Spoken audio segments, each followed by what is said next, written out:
Olá, boa noite. Vamos começar mais uma edição do nosso Clube do Cardiologista. Vamos ver se o pessoal começa a chegar aí, né? Nós estamos vendo aqui algumas pessoas. Em nome de Érica, em nome de toda a diretoria da Sociedade Brasileira de Cardiologia Sergipe, quero agradecer a presença de todo mundo. Quero dizer mais uma vez que a gente, nesse Clube do Cardiologista, quer sempre acolher a vocês, colegas, e a todo mundo que possa participar. E vamos dar início aos trabalhos, então. Fiquem também à vontade para colocar questionamentos no chat. Nós vamos ter pessoas aqui do mais alto gabarito para falar sobre esse assunto e estamos aguardando as perguntas de vocês. Podem ficar bem à vontade. Então, vou chamar logo o doutor Roberto Cardoso, que a gente muito conhece, né? Cirurgião cardíaco, chefe dos serviços do Hospital Primavera, do Hospital São Lucas, e que vai comandar aí essa turma que vai falar para a gente hoje à noite. Doutor Roberto, bem-vindo e mais uma vez obrigada por aceitar esse convite da sociedade. Boa noite a todos. Inicialmente, eu gostaria muito de agradecer à doutora Úrsula pelo honroso convite para que a gente pudesse dar continuidade ao Clube do Cardiologista com um assunto de tamanha relevância e importância, né, que embora ainda seja um pouco polêmico e controverso, mas que eu acho que é indispensável nas nossas vidas para principalmente essa atividade que nós desenvolvemos como a área da saúde, né? Esse webinar, né, essa versão do Clube do Cardiologista hoje, nós vamos falar sobre a espiritualidade na medicina, né, na saúde, e temos 3 palestrantes, né, de alto nível, 3 pessoas que são extremamente ligadas ao assunto e que têm uma relevância muito grande para a nossa, vamos dizer assim, o nosso aprendizado dentro da espiritualidade. O nosso primeiro palestrante, eu vou convidar o professor Dr. Álvaro Avezum, né, que ele vai nos fará um relatório, um relato sobre a espiritualidade, a prevenção cardiovascular e a incorporação desse assunto na prática médica. Na prática diária da nossa medicina, Dr. Álvaro, ele é diretor do Centro Internacional de Pesquisa do Hospital Alemão Oswaldo Cruz, em São Paulo.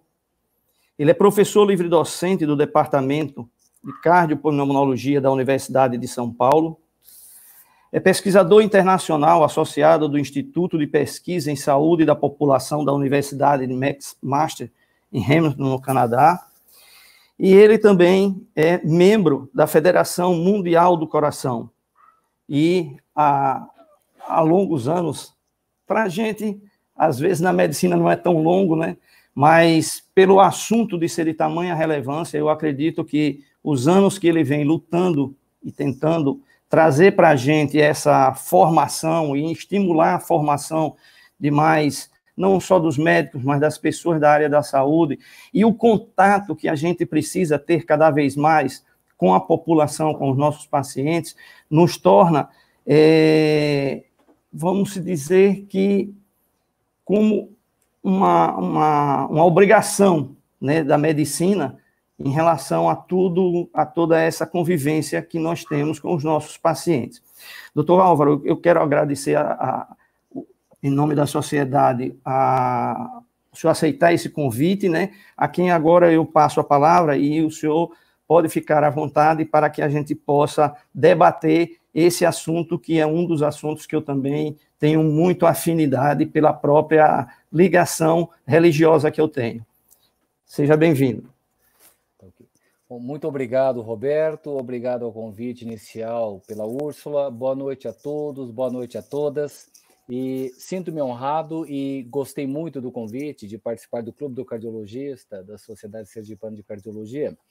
E eu não vou mostrar slides para aproveitamento do tempo e para termos um diálogo e no final nós podemos tranquilamente discutir, tentar algum consenso e nós não precisamos absolutamente fechar tudo. É importante que o conhecimento seja discutido.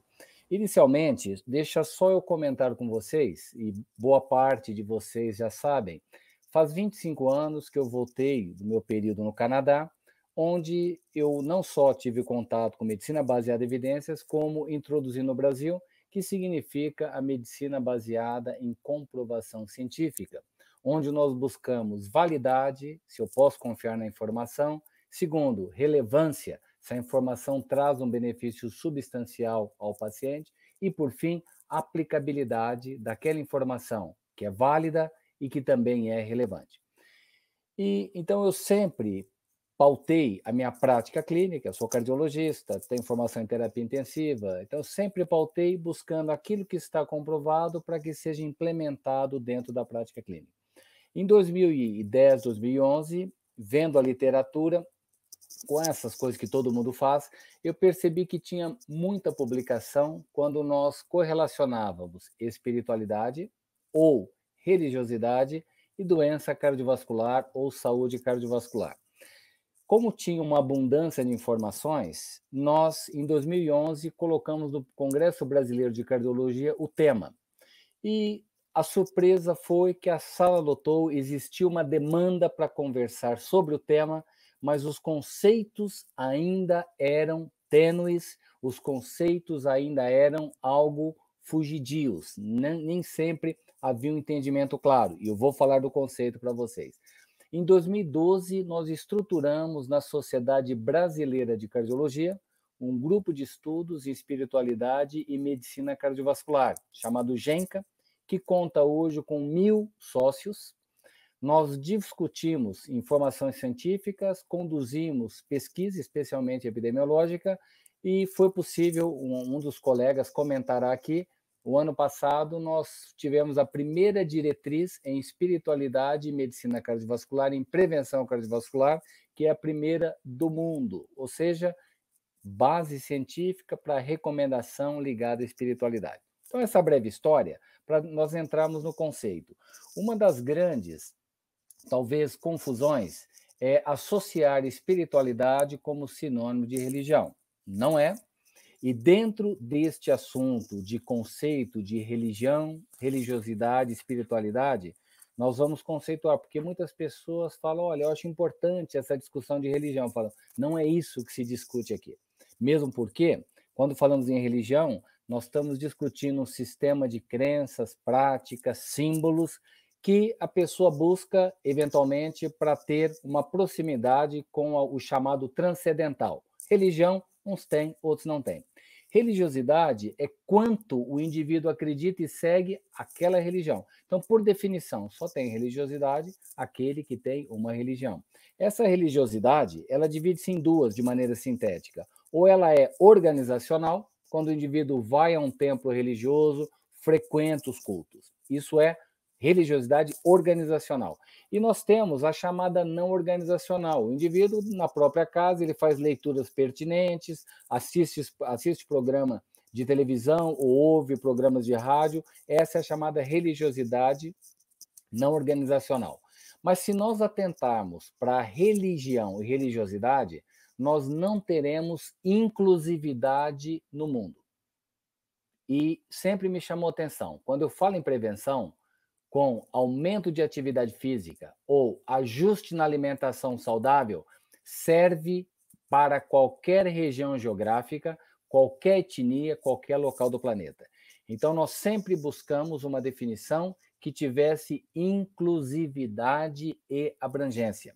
E nessa definição, quando nós pegamos o que tem na literatura, tem duas interessantes. Uma da doutora Puchalski, e a definição que o GENCA propôs e está publicada.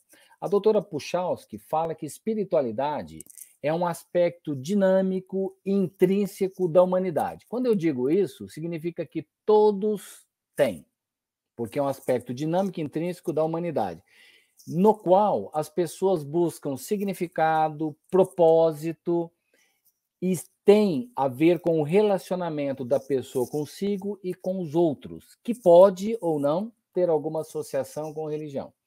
Mas o grupo de espiritualidade, o grupo de estudos em espiritualidade e medicina cardiovascular, nós buscamos uma definição que ela é abrangente para qualquer local do planeta e, segundo, é mensurável.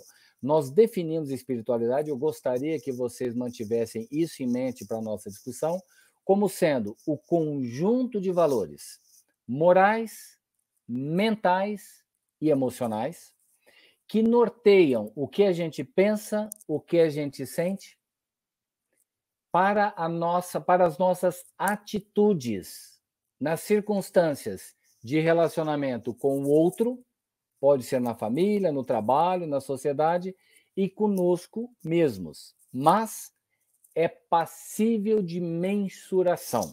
Sem mensurar, eu não tenho a ciência dentro da espiritualidade. Então, nós sempre buscamos aquilo que é mensurável. Se não é possível mensurar, não significa que temos que parar a pesquisa. Significa que nós temos que buscar um outro método de mensuração. Então, nós conceituamos. Não é religião, não é religiosidade. Quando nós buscamos a literatura, nós conduzimos 2 grandes estudos em colaboração com 52 países, e é o que tem de mais sólido no mundo em relação a fatores de risco associados ao infarto, chama-se InterHeart, o estudo, e o outro é o InterStroke, ambos publicados no Lancet.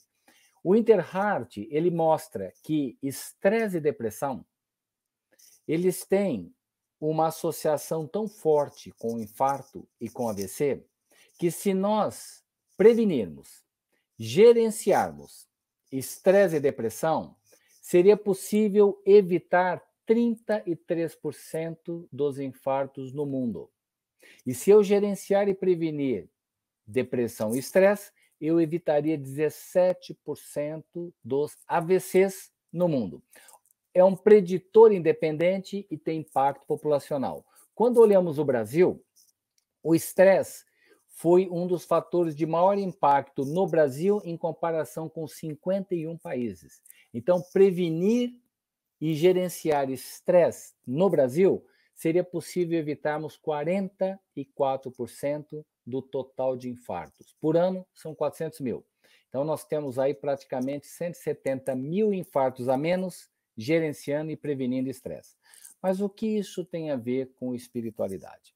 Quando nós olhamos a pergunta é o que é possível mensurar dentro do que a gente define com espiritualidade? Muitas coisas. Por exemplo, vamos de um lado separar como sendo enfrentamento positivo de circunstâncias desfavoráveis da vida, ou se preferirem, sentimentos edificantes ou positivos. Gratidão é possível de ser mensurada, propósito de vida é possível, altruísmo é possível, otimismo é possível, bem-estar espiritual é possível. Do outro lado, nós podemos também mensurar disposição ao perdão. É possível mensurar ressentimento. É possível mensurar o traço de raiva que o indivíduo tem.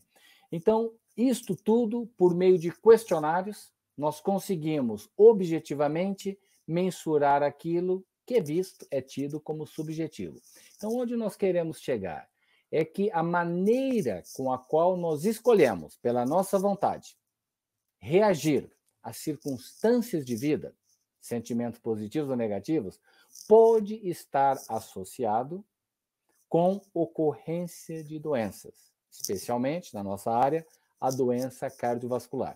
Então, existe base epidemiológica para tal? Existe, já vou comentar.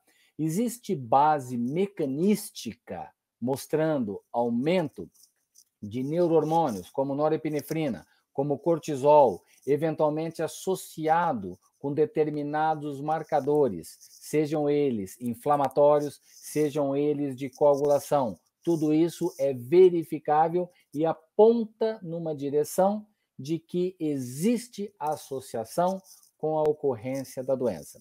Apenas para ilustrar, quando nós olhamos grandes estudos epidemiológicos, vou dar exemplo de 3.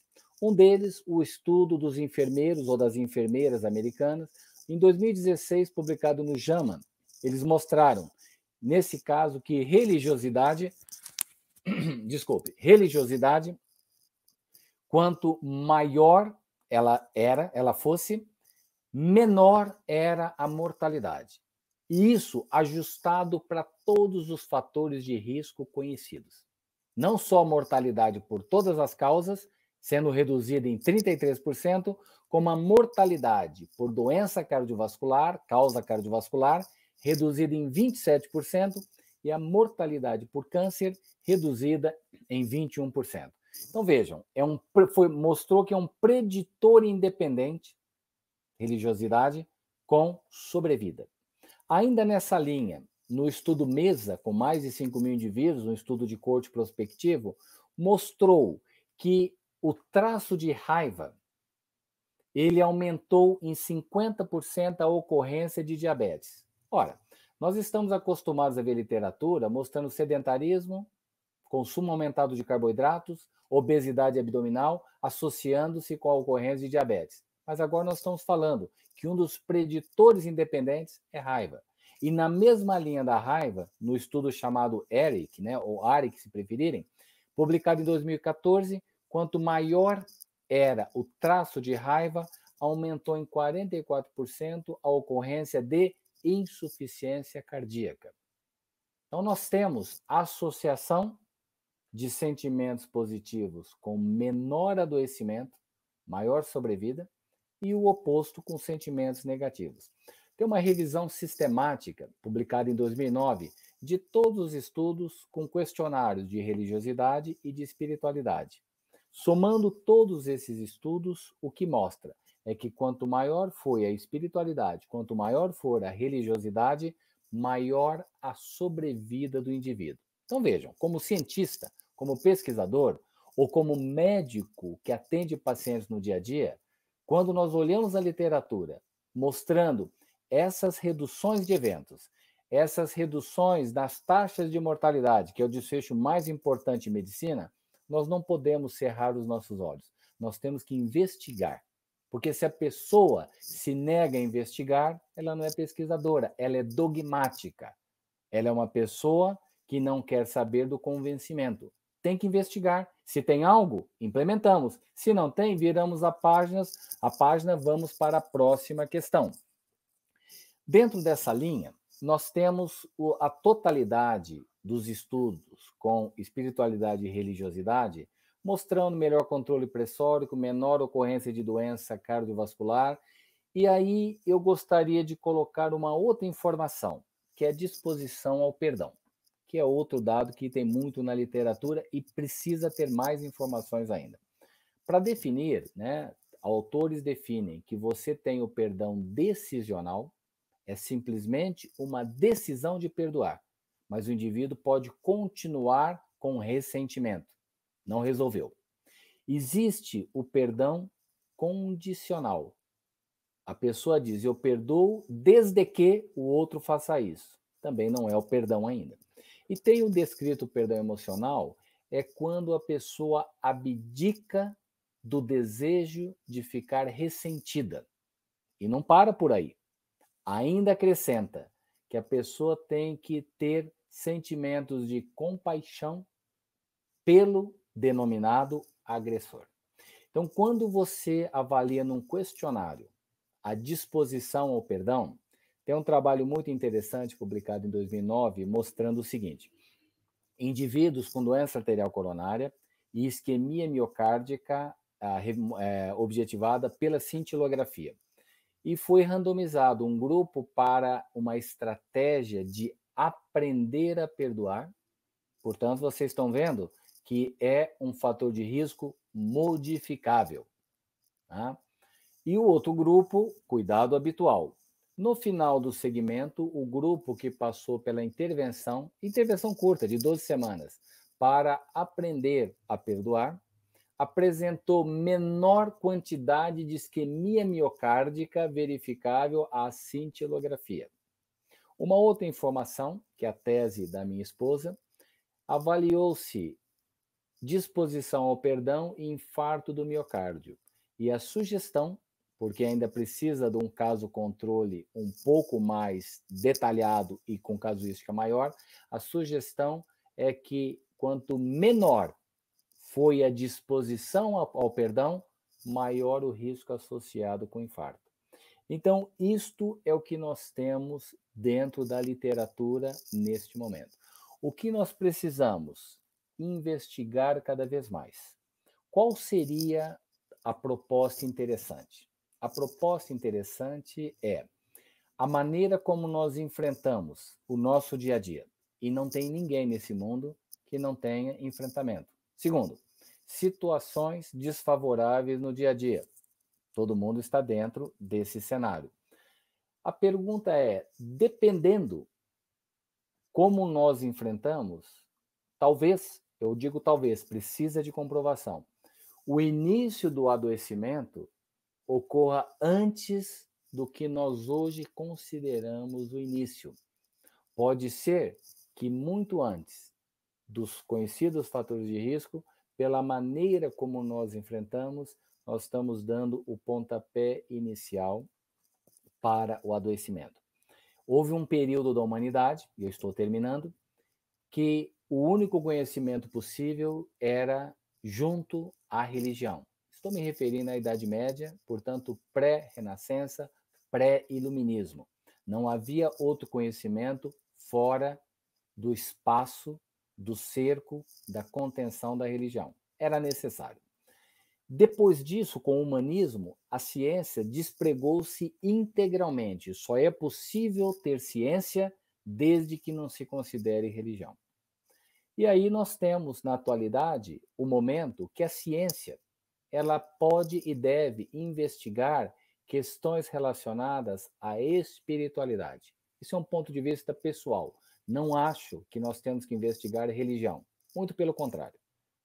Acho que nós devemos avaliar aquilo que nos faz similares no planeta. Então, as nossas reações, os nossos sentimentos, em qualquer local do planeta, toda pessoa tem e faz uso disso na vida de relacionamento ou de enfrentamento. E o segundo ponto é verificável, você pode mensurar. E o terceiro e último ponto, vem a questão da intervenção. Nós vamos, então, fazer intervenção para que o indivíduo possa aprender a enfrentar melhor situações desfavoráveis e que isso possa ser medido com desfechos clinicamente relevantes, na cardiologia, por exemplo, que impacta na sobrevida livre de eventos. Então, é uma questão que merece discussão e, nesse momento, para não roubarmos o tempo e ficarmos no tempo que me foi concedido de 20 minutos, acredito que os outros colegas comentarão também e, no final, nós podemos fazer uma interação com pontos de vista complementares e não há nenhum problema em ter divergência numa área que nós estamos começando a entender e que afeta todos nós, direta ou indiretamente. Mais uma vez, muito obrigado, né? Nós dissemos que gratidão é a memória do coração, né? E não podemos ter, entre aspas, né, Alzheimer do coração.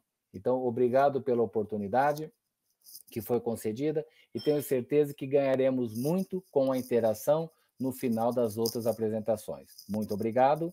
Eu dou continuidade, permitindo que outros colegas também apresentem os seus dados. Obrigado. Então, voltando, quero agradecer a doutor Álvaro pela excelente explanação, né, não poderia ser diferente, doutor Álvaro, pela sua capacidade, pela sua experiência, pela magnitude de tudo que já foi nos dito.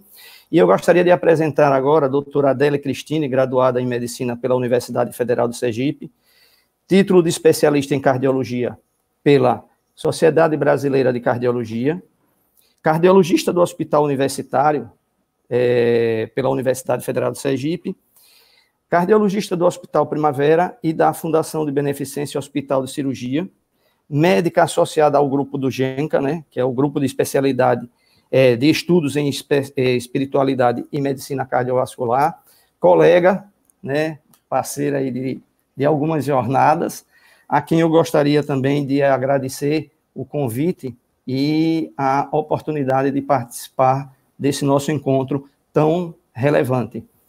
Adele, por favor, fique à vontade. Boa noite a todos. Eu também me sinto muito honrada de estar aqui, né, na presença de convidados tão ilustres.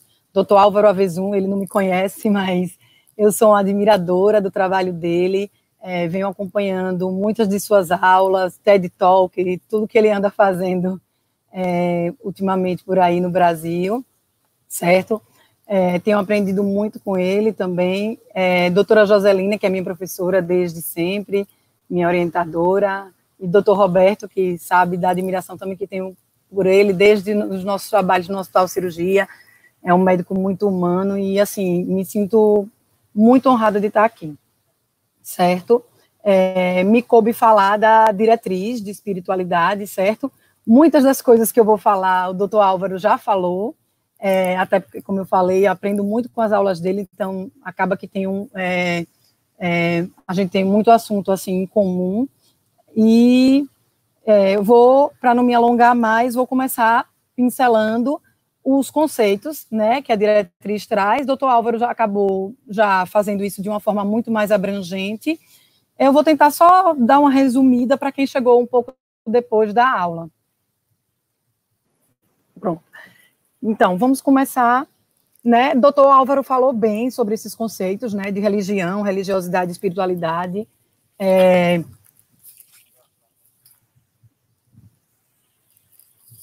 Desculpe, a gente teve um probleminha aqui com o microfone. Então, o doutor Álvaro já falou bem desses conceitos, né? Eu vou só relembrar o que é a definição de espiritualidade para o Genca, para quem acabou chegando depois, né? Que é um conjunto de valores morais, mentais, emocionais e que norteiam comportamentos e atitudes, né? Nas circunstâncias de relacionamento intrapessoal da pessoa consigo mesma e interpessoal da pessoa com a sociedade, com seus familiares, inclusive em algumas definições até com o próprio momento presente e com a natureza, certo? Esses valores, como o doutor Álvaro já falou, de gratidão, perdão, altruísmo, otimismo, compaixão, resiliência, eles são valores que são passíveis de serem mensurados. Hoje em dia existe uma infinidade de questionários já, né, utilizados até em pesquisa, que a gente consegue medir isso, embora a espiritualidade seja um fator dinâmico e intrínseco, como o doutor Álvaro mesmo também já falou, a cada pessoa, essa quantificação ela pode ser feita, certo? E isso é uma das pedras angulares do Genca, é trazer a espiritualidade como uma coisa que pode ser medida cientificamente, né? Então, vamos passar por que discutir espiritualidade em medicina. O Harold Koenig, que é um dos... Eu queria voltar o slide. Tá bom, obrigada. O Harold Koenig, que é um dos grandes estudiosos em espiritualidade, ele traz para a gente diversos estudos encontrados na literatura que têm mostrado a questão da religiosidade e da espiritualidade com menores taxas de adoecimento e de morte, né? Os mecanismos que explicam essas taxas, eles são diversos. Muita gente acredita que isso possa se dever à mudança comportamental, mas na grande parte desses estudos, essa redução de adoecimento se mantém mesmo após terem sido feitas as análises multivariadas, né? Então, a gente encontra estudos que associam religiosidade e espiritualidade com valores pressóricos mais baixos, melhor função cardiovascular, menor doença arterial coronariana, menor consumo de álcool e tabaco, menor sedentarismo, certo? Menor taxa de depressão, maior longevidade, inclusive tem estudos mostrando redução de mortalidade diretamente correlacionada com uma diminuição do encurtamento dos telômeros dos leucócitos, que já é um marcador que já vem sendo utilizado há muito tempo como marcador de envelhecimento celular e de estresse oxidativo, certo? Esses estudos o Dr. Álvaro acabou já comentando, a maioria deles eu vou passar um pouquinho mais rápido, que eu acabei demorando um pouquinho mais no início da associação. O Nurses Health Study foi um estudo que já foi comentado, mas que eu acho que vale a pena a gente revisar, porque é um estudo de corte, certo? Que é muito robusto, com quase 75 mil pacientes.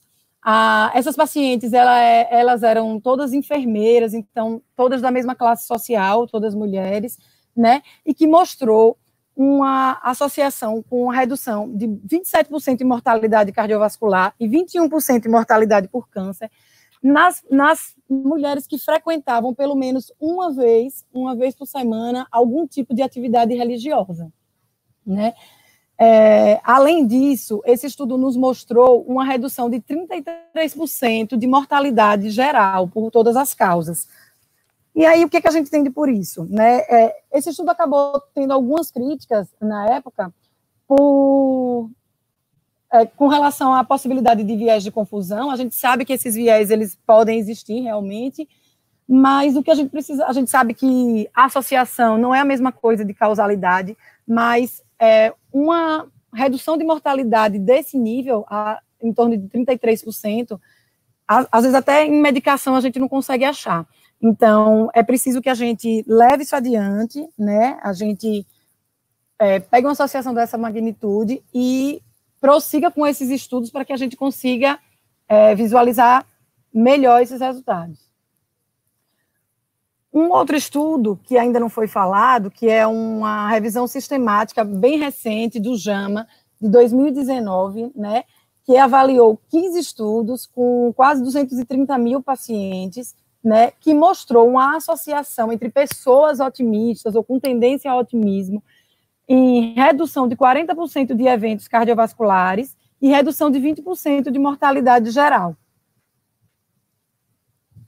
Então, assim, estamos aí diante de uma gama de evidência científica, né, acumulada nesses últimos anos. Se você for pesquisar no PubMed, vão existir mais de 9 mil estudos a respeito de espiritualidade e religiosidade, certo? Mas, assim, além disso, acho que o que é mais importante é a força com que a espiritualidade e religiosidade está presente na vida das pessoas. Então, assim, a gente tem que 96% das pessoas acreditam em Deus ou em algum tipo de espírito universal, certo? 63% dessas pessoas pertencem a grupos religiosos locais, e sendo que no Brasil esse dado é ainda maior, mais de 80% das pessoas estão ligadas a algum tipo de religião. 42% dessas pessoas, elas têm participação regular nas suas comunidades religiosas, mas o mais importante, 63% das pessoas gostariam que o médico abordasse espiritualidade nos seus atendimentos, né? Então, isso eu acho que assim, é uma demanda reprimida aí por esse assunto, que os pacientes já apresentam, né? Eu até comentei hoje na entrevista mais cedo que eu acredito que com a questão da pandemia, essa questão da gente estar se voltando mais para dentro de nós mesmos, questionando nossos valores, né, diante da vida, eu acho que isso tem aumentado, mas isso já é uma demanda que já existe desde anos anteriores. Além disso, 74% desses pacientes acreditam que abordar a espiritualidade e religiosidade melhoraria a empatia e confiança dentro da relação médico-paciente, certo? Apesar disso, o que a gente sabe é que menos de 25% dos médicos acabam abordando esse tema, né? Então, assim, um questionário que foi feito na Inglaterra, acho que foi em 2013, com estudantes de medicina da Universidade de Harvard, mostrou que as principais causas para essa não abordagem seriam, porque os estudantes de medicina achavam que aquele não era o trabalho deles, né, do médico, não era trabalho do médico. 2, que a falta de preparo que existe para iniciar essa abordagem. E 3, o medo de ser julgado pelos próprios colegas. Então, assim, a gente sabe que existe o preconceito, né, dentro da própria classe, né. Esse questionário, ele é um questionário muito semelhante a um questionário que foi aplicado pelo GENCA recentemente, também estudantes de medicina e clínicos gerais, certo? E os resultados encontrados foram bastante semelhantes, né? Isso acaba refletindo a nossa falta de preparo, né, dentro da própria formação médica, dentro das escolas médicas. Joselina vai explicar um pouco mais sobre isso, de como a gente pode mudar isso, né, e a importância de a gente ter espaços de troca como esses, como o Clube do Cardiologista, ligas acadêmicas, onde a gente possa estar discutindo cada vez mais esse assunto, para melhorar essa formação.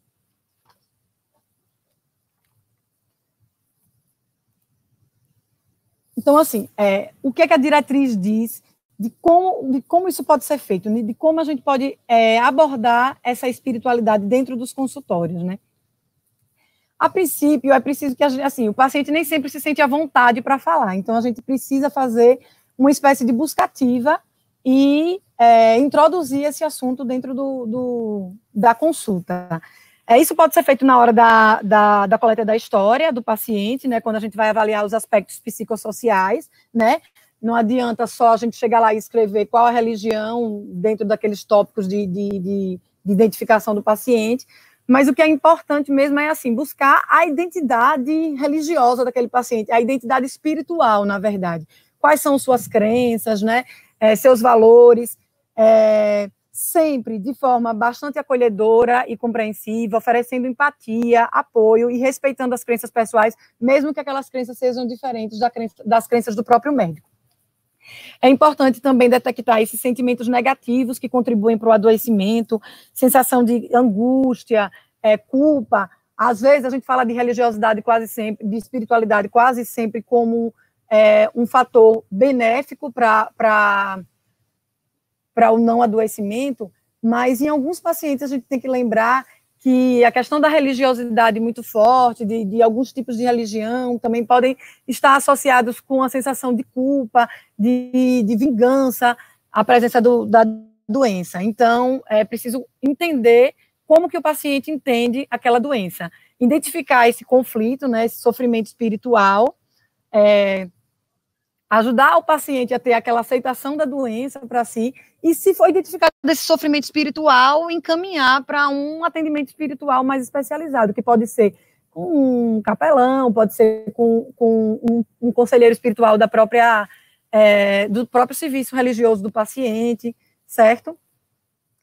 E aí a gente pode fazer esse rastreamento, né?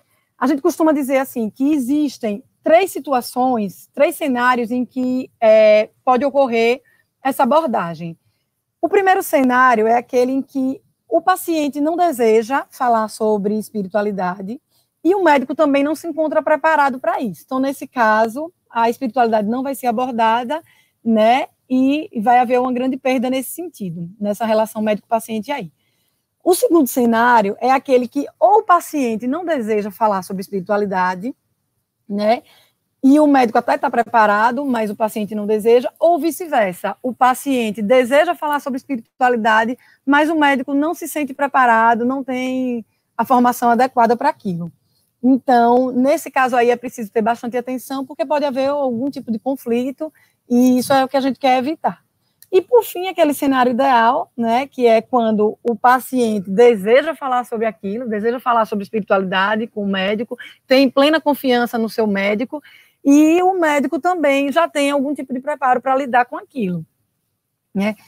A partir do momento que a gente identifica esse desejo por parte do paciente, aí a gente pode até aprofundar e começar a aplicar questionamentos, né, para poder entender melhor essa espiritualidade do paciente.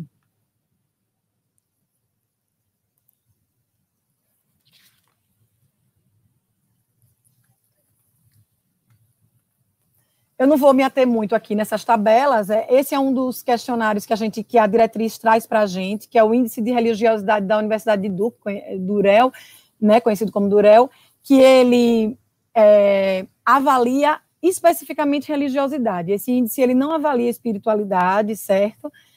Mas ele avalia religiosidade dentro do seu nível organizacional, como o doutor Álvaro explicou, a diferença de religiosidade organizacional, não organizacional e intrínseca.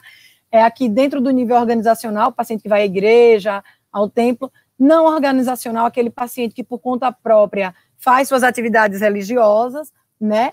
E atividades intrínsecas, que constituem o número 3, 4 e 5, em que é como o paciente acredita e expressa a sua fé. Outros questionários, existem inúmeros questionários, na verdade, né? Existe o Spirit, o Fisher, o Fate, e o FICA e o HOPE, que são esses que vocês conseguem ver aí, que são questionários que já são validados, são instrumentos já bem validados, são os questionários que são mais aceitos, porque eles são de fácil aplicação, são de fácil memorização, certo? Mas é importante, apesar de eu ter falado de fácil memorização, a gente ter em mente que esses questionários, eles precisam ser aplicados de forma o mais natural possível, né? Você não vai ler como você faz na pesquisa e o paciente vai sair marcando aqueles tópicos. Você tem que entrar com essas questões da forma mais natural possível dentro da consulta, mesmo que para isso seja necessário continuar essa avaliação numa consulta de retorno ou mais para frente, certo? E, por fim, as últimas recomendações que a diretriz traz é que é preciso registrar em prontuário, está como classe 1 na diretriz, tudo que você conseguir obter de informação a respeito da espiritualidade daquele paciente, né? É preciso oferecer suporte espiritual para o profissional capacitado, certo? Oferecer técnicas de relaxamento, como técnicas de meditação transcendental e combate ao estresse, está descrito na diretriz como classe 2A, e pode ser bastante interessante, são técnicas de baixo custo, relativamente de fácil aprendizagem, então é preciso a gente estar atenta a isso. Estratégias de religiosidade e espiritualidade para redução do risco de adoecimento, incentivar o paciente, né, a procurar,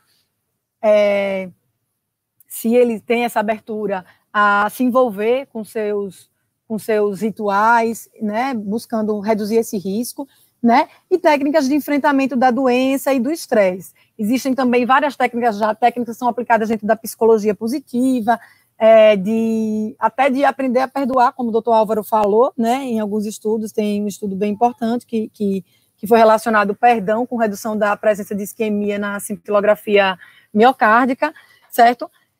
Resiliência e gratidão também. Existem técnicas muito simples que ensinam, como o journaling, que é você listar as coisas que você é grata durante aquele dia, tudo que você tem, a gente sempre encontra alguma coisa quando a gente procura, então você botar isso por escrito, acaba sendo mais fácil de você acessar isso aí, certo? E, por fim, eu acho que o que é mais importante da gente lembrar é que nunca se deve avaliar a espiritualidade e religiosidade em situações extremas, como atendimentos de emergência, né? A gente não tem nem tempo para isso. Espiritualidade e religiosidade é uma coisa que ela traz uma emocionalidade muito grande, né? Ela ativa as emoções do paciente. Então, assim, o médico que está do outro lado perguntando, ele tem que estar disposto, ele tem que saber como lidar com aquelas emoções, tem que ter tempo também para poder avaliar aquilo, né? E não é numa situação dessa que você vai conseguir. E nunca prescrever orações ou práticas religiosas, independente do paciente ser da mesma crença que você, certo? Eu acho que o que é uma das frases, essa frase foi traduzida aí, ipsiliteris, né, da diretriz, mas eu acho que é uma das frases que mais fica para a gente, né, na prática do dia a dia, é que, quando se trata de religiosidade e espiritualidade, compreender é sempre melhor do que aconselhar. Então, se você está com dificuldade, se você não sabe se o paciente está apto a aceitar aquilo, você ofereça seu tempo, ofereça sua empatia, acolha o paciente, compreenda aquelas emoções, mas pare por aí, porque só fazendo isso você já está contribuindo e muito para a melhoria daquele paciente, certo? Eu fico por aqui com essa frase, né? Vou dar agora a vez à doutora Joselina. Carl Sagan, um astrofísico, um cientista estudioso, que diz que a ciência não é só compatível com a espiritualidade, mas é uma profunda fonte de espiritualidade. Então, espiritualidade e ciência não são coisas antônimas, a gente tem que estar com isso em mente, né? De aproximar esses temas cada vez mais, e o Genca tem feito isso assim de uma forma muito importante para a nossa sociedade, certo? Acredito que o doutor Roberto vai introduzir a doutora Joselina agora. Doutora Joselina deve falar como a gente pode fazer para se preparar melhor, já que a gente tem esse déficit de formação, né, na faculdade, e como a gente pode fazer para levar esse tema mais adiante, mais para frente. Ok, doutora Adele, muito obrigada. Excelente apresentação. Acredito que todos que tinham alguma dúvida, essa dúvida pode ter sido tirada agora com essa apresentação da diretriz, com tanto esclarecimento de uma maneira muito clara como foi feita por você. Gostaria de apresentar agora a doutora Joselina Luzia Menezes Oliveira, que é professora, doutora da Universidade Federal de Sergipe, cardiologista do Hospital São Lucas, Rede Dó e Hospital Primavera, especialista em ergometria, ecocardiografia e angiografia das coronárias, pós-doutorado no Instituto Buenos de Cardiologia.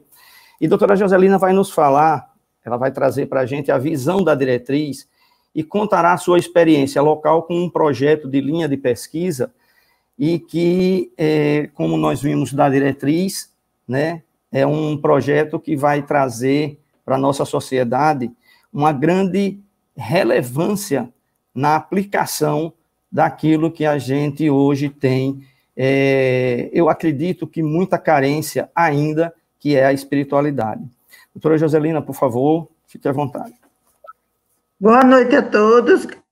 Inicialmente, eu queria parabenizar os nossos acompanhantes aí que estão nos ouvindo a esse horário da noite, aí depois de um dia de trabalho, que essas pessoas merecem nossos parabéns, né? Nós estamos aqui reunidos, mas dentro de um tema que todos nós acreditamos, mas essas pessoas que estão em casa estão nos dando atenção e contribuindo de forma especial para que esse tema cresça em nossa cidade, nosso estado e nosso país.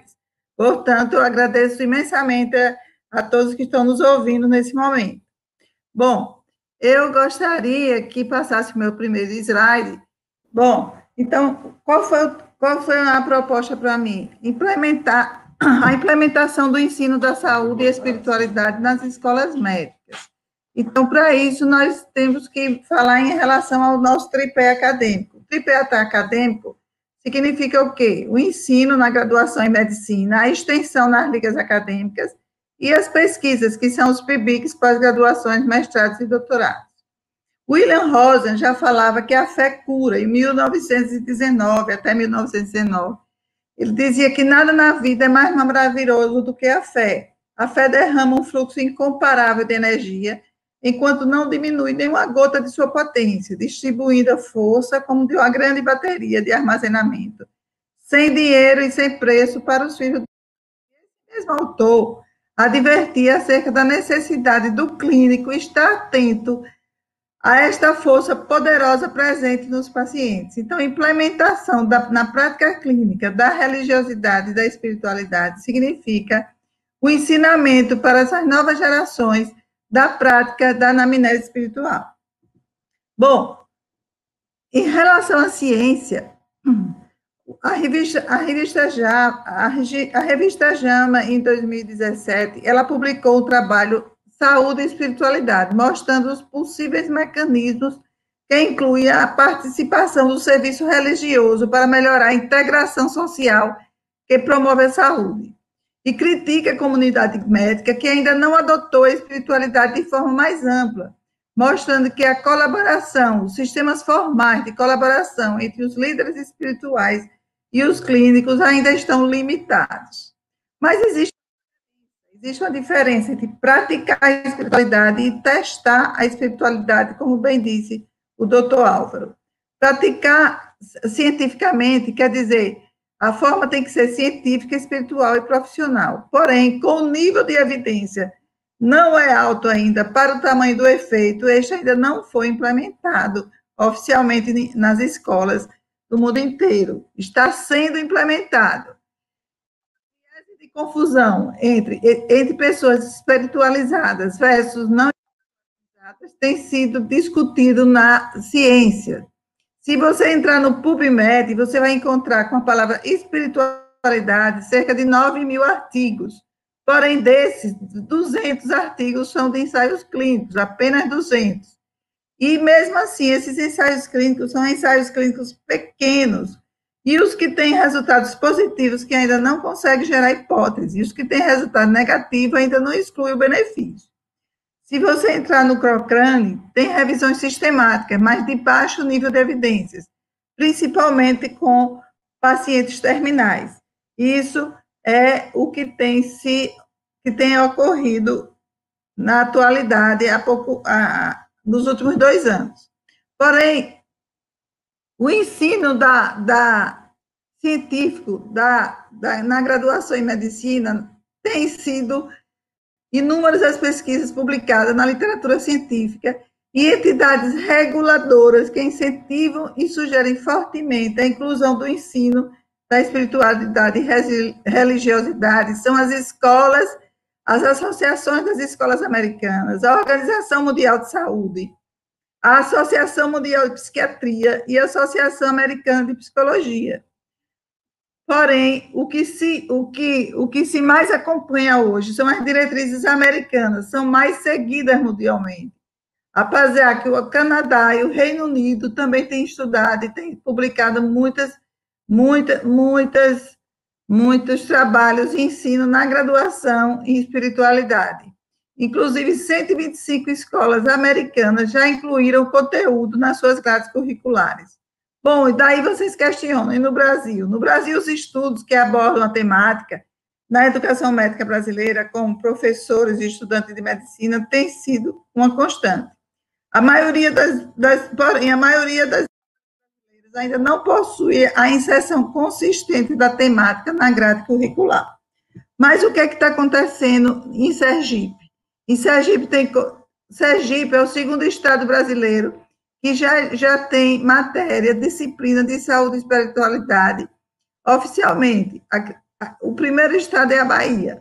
A Universidade Federal de Sergipe, o Centro de Ciências Médicas Biológicas e da Saúde, no colegiado do curso de Medicina, o núcleo docente estruturante, já lançou essa matéria que está em fase de aprovação, sobre a coordenação da professora Rosa Amélia e do professor Murilo Machioro. E essa notícia dessa matéria, essa disciplina, que já vai começar provavelmente no próximo semestre, será uma disciplina optativa. O que chama atenção é a graduação em medicina de Lagarto, que a professora Adriana Carvalho me passou as informações, que lá em Lagarto, essa mesma matéria, saúde e espiritualidade, já foi aprovada no dia 5 de maio desse ano corrente. E é uma matéria com a carga horária de 60 horas, 40 horas teóricas e 20 horas práticas. Então, em Lagarto, a disciplina já está aprovada. Então, nós estamos andando na frente de muitos estados nordestinos em relação à graduação em medicina. Inclusive, esse ano, agora que passou, o primeiro Congresso Norte e Nordeste de Saúde Mental e Espiritualidade aconteceu em Aracaju. E existe também muitas ligas de espiritualidade. E já saímos da parte de graduação do tripé acadêmico para o segundo pé, que é a extensão. A segunda parte, que é a extensão, que são as ligas acadêmicas. O que é que está acontecendo nas ligas acadêmicas do Brasil? Existem 62 ligas acadêmicas no Brasil com espiritualidade. Hoje, inclusive, já existe a chamada Alegres, que são a Associação Acadêmica das Ligas e Grupos de Estudo em Espiritualidade e Saúde, que tem o objetivo de facilitar a comunicação entre os acadêmicos, fomentando e apoiando e construindo o movimento de ensino, pesquisa e extensão em saúde e espiritualidade. Então, nesse sentido, diversas ligas acadêmicas já foram catalogadas e estão em andamento atualmente no Brasil. Portanto, nós estamos caminhando, seja na graduação e seja na extensão. Em relação às pesquisas, ainda tem outra liga também, além das ligas brasileiras, temos também as ligas em Sergipe. Sergipe tem uma liga de espiritualidade no HU da enfermagem, que vocês estão vendo aí, que fizeram agora no dia da enfermagem, na semana da enfermagem, uma live agora em maio de 2020, com a moderadora professora Andréa Centenário, que ela está coordenando essa liga de espiritualidade e enfermagem. E Lagarto também tem uma liga de espiritualidade e saúde da Universidade Federal de Lagarto. Em Aracaju, nós estamos propondo uma futura liga de espiritualidade e saúde cardiovascular de Sergipe, porque todas as ligas que temos em Sergipe não é da doença cardiovascular, são ligas ligadas à enfermagem, são ligas ligadas à psicologia, à psiquiatria, a neoplasia, a doenças terminais. Nossa proposta é que a futura liga do Hospital Universitário seja ligada à espiritualidade e saúde cardiovascular, para nós conseguirmos, com a doutora Adele, fazendo mestrado e com os nossos alunos de PIBIC, que eu vou lhes mostrar agora, plantar essa semente da cardiologia e a espiritualidade no nosso estado. O GENCA, estudo de espiritualidade e medicina. Se vocês entrarem na Sociedade Brasileira de Cardiologia, vocês vão encontrar o que está aí vendo nessas telas. São os estudos de pesquisa, as áreas de pesquisas estudadas, que são várias. Tem pesquisa de estratégias transversais, pesquisa de estudo de corte, prospectivos, pesquisa de estudo de caso-controle, que são vários. E em nosso estado, nós começamos o quê? A pesquisa. De que forma? Projetos de PIBIC aprovados em 2020, temos 2. Um deles, a gente associa espiritualidade e religiosidade no prognóstico de paciente com DAC crônica, e esse é coordenado por mim. Temos duas graduandas, que é a doutora Júlia Vieira e a doutora Juliana Lira, e um outro projeto de PIBIC, já aprovado para também PIBIC 2020, sob a coordenação do doutor Antônio Carlos Sobral Souza, que é a avaliação do impacto da religiosidade e espiritualidade no desfecho de paciente com DAC aguda. Esses pacientes vão ser entrevistados no momento da alta hospitalar, certo? Portanto, nosso projeto de pesquisa com a doutora Adélia está em fase inicial de discussão, e o objetivo é avaliar o prognóstico desses pacientes portadores de DAC crônica, considerando como desfechos a reintervenção, o reinfarto e os retornos às unidades de doutorado. Avaliar, como segundo objetivo, avaliar a espiritualidade e religiosidade nos grupos de portadores de DAC crônicas estudados. Avaliar a aceitação dos pacientes sob abordagem de espiritualidade e religiosidade. E um quarto objetivo, que é avaliar os fatores do não adoecimento do grupo controle. Por que o grupo controle não adoeceu? Se são pessoas que têm fatores de riscos e perfis de idade semelhante aos pacientes com DAC crônica, e quando nós avaliamos esses pacientes, eles não têm DAC, não têm doença arterial coronariana. Nesse quadrado aí, vocês vão ver 4 quadrados. O grupo 1, no primeiro quadrado, são os pacientes com CAT completamente normal, angiotomografia, que é o grupo controle. No grupo 2, temos os portadores de DAC crônica, sem intervenção. A única intervenção é o tratamento farmacológico. Sem intervenção, eu quero dizer, sem intervenção, nem na hemodinâmica, nem no centro cirúrgico. Por quê? Porque o grupo 3 são os pacientes com DAC crônica que sofreram intervenção, uso de stent e angioplastia. No grupo 4, temos pacientes com DAC crônica que foram submetidos à intervenção cirúrgica. E qual é a pergunta dessa pesquisa? A pergunta é se a presença de espiritualidade e religiosidade está associada à menor frequência de eventos coronarianos. Os pacientes são pacientes em acompanhamento ambulatorial cardiológico e que são pacientes do sistema privado de saúde do nosso estado. Aplicaremos questionário que conterá informações sociodemográficas, hábitos, variáveis clínicas e medicações em uso, questionário de qualificação de espiritualidade e religiosidade na amostra, com informações sobre a aceitação pelo paciente do interesse médico sobre a espiritualidade, o índice de religiosidade de Durrell e o questionário de FICA que estamos em discussão. Esses pacientes, eles serão submetidos a esses questionários, mas nós já temos alguns resultados parciais. Fizemos um estudo piloto com 25 pacientes, com a ajuda dos alunos do PIBIC, em especial a doutora Juliana, a doutoranda Juliana e a doutora Júlia, e eu, pessoalmente, acompanhei esses 25 pacientes na resposta aos questionários.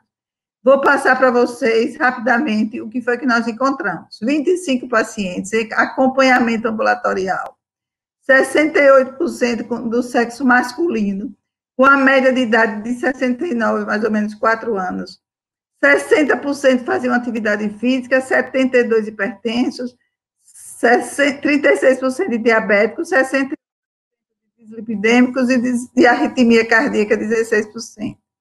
48% dessa amostra já apresentaram IAM anterior à intervenção. O quadro abriu com infarto agudo do miocárdio. Então, o que acontece? Do grupo 1, que é o grupo normal, nós temos 16% da nossa amostra. Do grupo 2, que é o grupo com tratamento farmacológico, nós temos 12% da amostra. Do grupo 3, com intervenção stent, 48%. Do grupo 4, que é com intervenção cirúrgica, 16%. E do grupo 3 mais 4, quer dizer, pacientes que foram submetidos às duas coisas, stent e revascularização, foram 8%. E em relação às perguntas que eles responderam, 64% acharam importante perguntar a espiritualidade e religiosidade. Eles acharam que foi bom que nós, os médicos, fizéssemos uma anamnese espiritual neles. 44% eles optaram que desejaria essa anamnese na primeira consulta, quase por cento no diagnóstico e 16% no momento do tratamento e discussão das condutas. Esses pacientes demonstraram que fonte de motivação na vida deles era a família e os amigos, 52%. E 32% afirmaram que a fonte de motivação na vida deles era a religião, certo? 68% diziam que crenças são importantes para o tratamento do coração. E 60,9% disseram que não acreditam que estão sendo castigados por algum pecado porque adoeceram do coração. Em relação à somatória das respostas do índice do Durrell, que pode variar de 5% a 27%, 64% dos pacientes da nossa amostra tiveram um índice de Durrell maior do que 20%, com uma mediana de 22%. Portanto, nas nossas considerações finais, o que é que está acontecendo com a espiritualidade e religiosidade em relação à ciência, a aplicação na graduação, a aplicação na pós-graduação, é que na literatura nacional e internacional está sempre apresentando um crescimento das pesquisas. As escolas médicas estão inserindo progressivamente a temática nas bancadas de graduação. Importante para o futuro que o ensino não seja focado apenas no conteúdo teórico, mas que sejam formados profissionais capacitados para lidar com as questões espiritualidade e religiosidade na prática clínica diária. E nós temos a obrigação, nós professores e formadores de opinião, de preparar médicos das novas gerações com ferramentas cientificamente comprovadas para fazer essa anamnese espiritual. Entender e mostrar para eles que não é apenas perguntar, fazer a pergunta na anamnese, mas saber como perguntar, o momento de perguntar e, principalmente, o que fazer com as respostas que os pacientes lhe devolverem. Isso é de suma importância. Portanto, dada a importância do tema espiritualidade para a humanidade, este tema deve ser tratado de forma reverenciada, muito reverenciada na nossa prática da docência. Temos que referenciar de forma importante o tema espiritualidade, já que hoje estamos convencidos que é um tema que vai beneficiar a humanidade. Bom, Louis Pasteur, ele fala, um pouco de ciência nos afasta de Deus, mas muita ciência nos aproxima de Deus, certo? Então, eu gostaria, já que está aparecendo uma página em branco, não sei se vocês estão vendo a página em branco, eu vou oferecer essa página em branco para cada um de vocês pararem durante 30 segundos e usar o quê? Aquele tema que a doutora Adele falou, os valores da espiritualidade devem ser usados para as crenças, primeiramente para consigo mesmo, e depois para com para os seus semelhantes e para a natureza que está ao seu redor. Então, já que essa página em branco apareceu, vamos meditar e vamos pensar qual é a nossa busca nessa vida, né? Em relação a nós mesmos.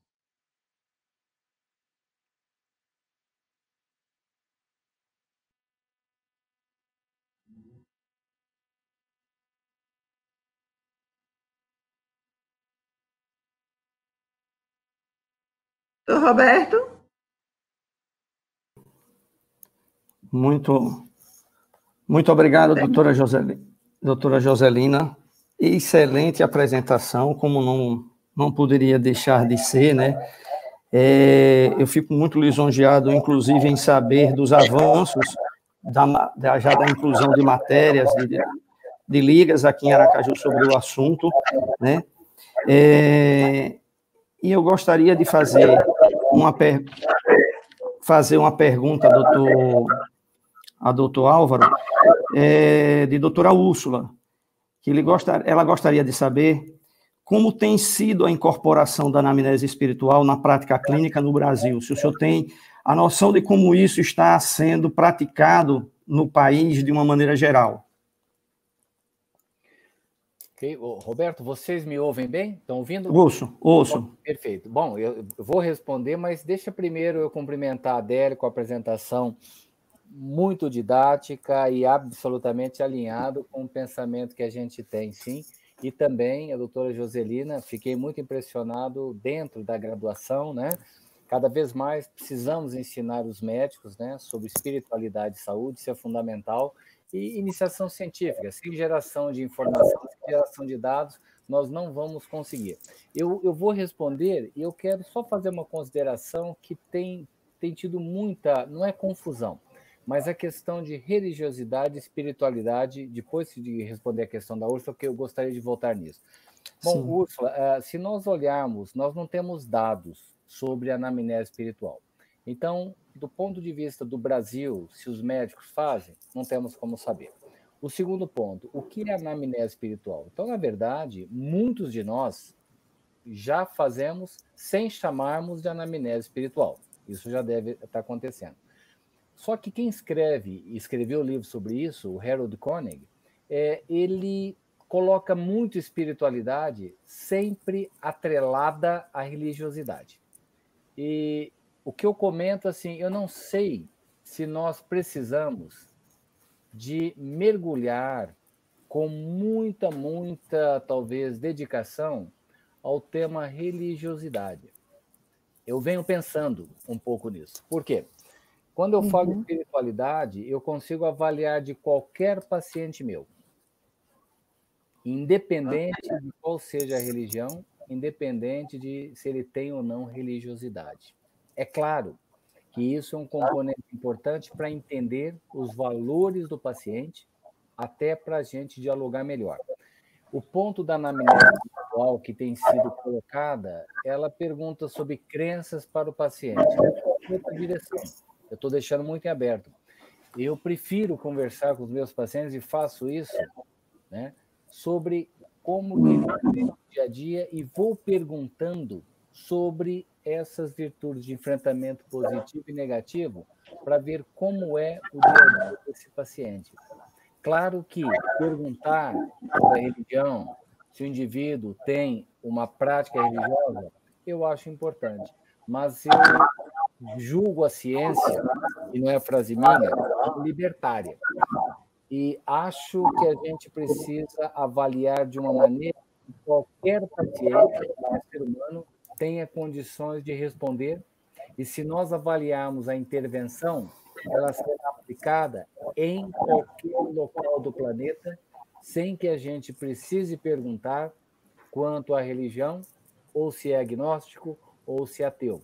Então, isso é um pensamento para que a gente desenvolva e avalie mais gratidão, disposição ao perdão, altruísmo, bem-estar espiritual e as suas correlações com adoecimento ou não. Isso até para provocar uma reflexão. Ok.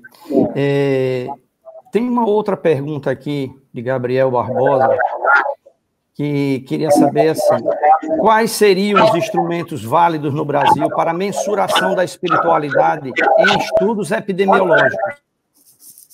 Tem algum som aí que está... Tem. Você tem o questionário de espiritualidade chamado FICA, né? Você tem questionários de espiritualidade validados no Brasil.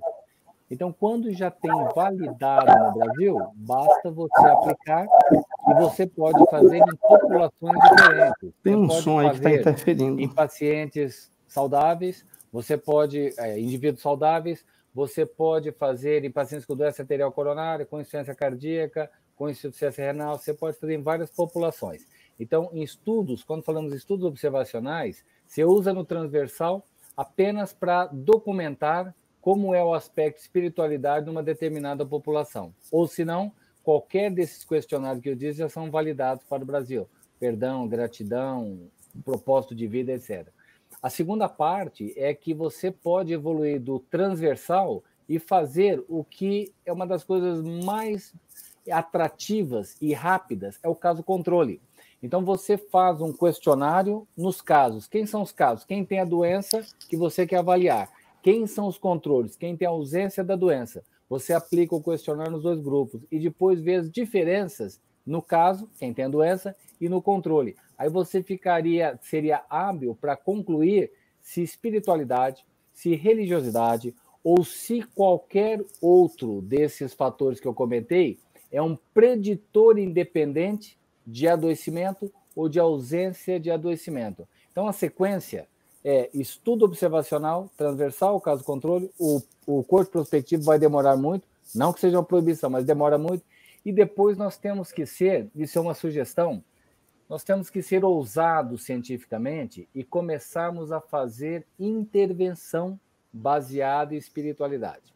Essas intervenções, elas vão na linha de nós detectarmos e, a partir daí, tornarmos o paciente mais grato, tornarmos o paciente com mais disposição ao perdão, tornarmos com mais altruísmo, e aí você vai ver, no final do segmento, se quem passou pela intervenção de conseguir um melhor enfrentamento de situações adversas, se isso corresponde com redução de desfechos, sejam eles substitutos, inflamatórios, hemodinâmicos ou clinicamente relevantes, desfechos.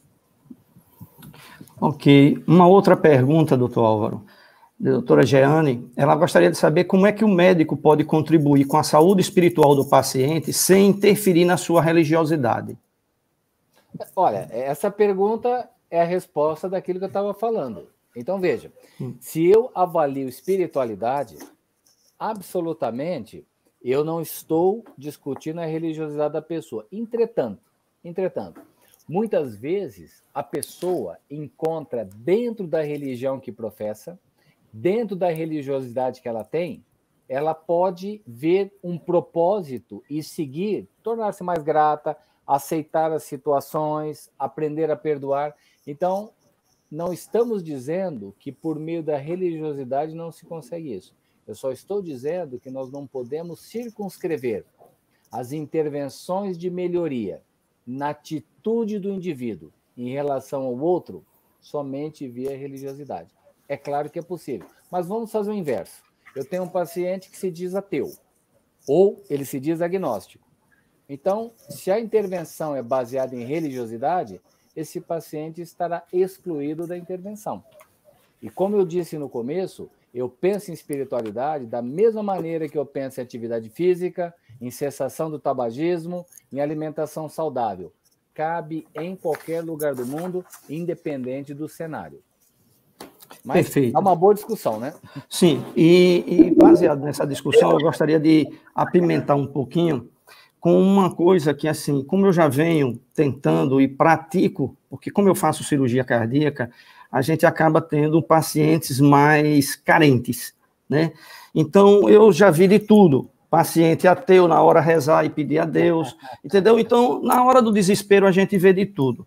Mas o que eu gostaria de apimentar é com duas coisas. Uma é uma observação em que, desde que eu comecei a faculdade, que a Sociedade Brasileira de Cardiologia, ela coloca dentro da sua diretriz que para que a gente possa fazer prevenção e ajudar no tratamento da doença cardiovascular. No segundo slide, doutora Adélia, ficou muito bem colocado isso, que a gente precisa perder peso, controlar a pressão e tal, mas tem uma parte que ela está lá, que ela fala no relaxamento, na meditação, naquilo que traz para a gente um melhor conforto, que traz mais paz, né? E a gente sabe que, historicamente, a religião teve muito mais influenciada com isso.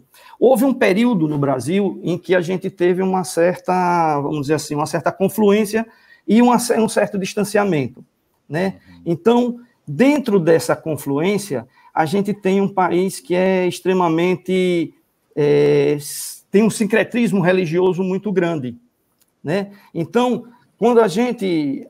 E o que eu tenho notado é que talvez as pessoas, ou seja, a classe médica, os enfermeiros, nós estamos cada vez mais carentes em aprimoramento para que a gente possa dar. O perdão, na verdade, é um sentimento que, para mim, eu aprendi e a gente executa como um sentimento de libertação. Aquilo que o senhor falou muito bem. Não adianta eu pedir o perdão da boca para fora. A gente precisa perdoar, e esse é o perdão do que nasce de dentro. É por isso que, para mim, a espiritualidade, ele é um sentimento intrínseco. Ele tem que nascer dentro de cada um. Então, o que nós precisamos fazer para a humanidade, para a população, para a cardiologia, é fazer com que esse sentimento ele nasça dentro de cada um. Então, essa talvez seja a grande mudança. Inclusive, tem aquele próprio ditado de Albert Einstein, que ele diz que é uma insanidade a gente esperar mudança se a gente não muda. Então, nós temos que promover a mudança interior dentro de cada um, para que a gente possa colocar isso mais à frente. E aí, para concluir, talvez em termos de apimentamento dessa conversa, é a questão da religiosidade. Eu acredito que a religião, ela não deve realmente ser discutida e não deve ser colocada como um marco para a atividade médica, para o consultório, até mesmo porque, por exemplo, a minha atividade, eu lido um tempo relativamente muito curto com o paciente, né? Mas só para citar, eu recentemente tive uma paciente que eu operei já tem uns 10 anos e que ela vinha sempre no meu consultório. E quando eu dizia a ela que eu não faço a parte clínica e não precisava que ela me acompanhasse, ela dizia o seguinte: doutor, eu vou na igreja, mas o padre não para me ouvir. Então, eu prefiro vir aqui porque o senhor me ouve. Então, eu acho que talvez falte isso, não é só na medicina, é na humanidade de uma maneira geral. Então, talvez esse altruísmo seja que a gente precise despertar, e a doutora Joselina está fazendo um trabalho brilhante, que é a implementação dessa espiritualidade dentro da universidade. Talvez a gente precise começar a estimular isso para ir para as escolas, né? Porque já pensou se uma criança ela já começa a ter mais esse desenvolvimento altruísta, mais esse desenvolvimento de amor ao próximo, porque o amor, na verdade, é quem vai trazer a grande libertação daqueles sentimentos que a gente precisa, como a prevenção e o tratamento da saúde de uma maneira geral. Gostaria da opinião, não só do senhor, mas Eu ia também tirar uma dúvida. Desculpa. Posso tirar uma dúvida com o professor? Seguinte, eu fiquei, hoje mesmo, hoje eu completei o 25º paciente entrevistado, que a gente estava com 23, e hoje, coincidentemente, no meu trabalho, apareceram 2 pacientes que bateriam, que preencher, que eu tive que, eu pessoalmente, preencher, sem a ajuda das estudantes, né, os formulários todos, fui eu mesma quem preenchi. E, na verdade, nos formulários, a gente não tem escrito qual sua religião, né? Não é verdade, doutor? Eu não encontrei nenhuma. Não, e outra coisa, não só não tem, e é uma coisa que não é comparável, e segundo, não é uma questão científica que merece ser avaliada. Então, as perguntas são assim: o seu grupo religioso, quantas vezes o senhor frequenta a sua igreja, mas em nenhum momento pergunta se a igreja é católica, se a igreja não é católica. Não, o tempo todo nos questionários. Não tem. eles não... Mas, diga. O que eu acho que o doutor Álvaro quis dizer... De líder religioso.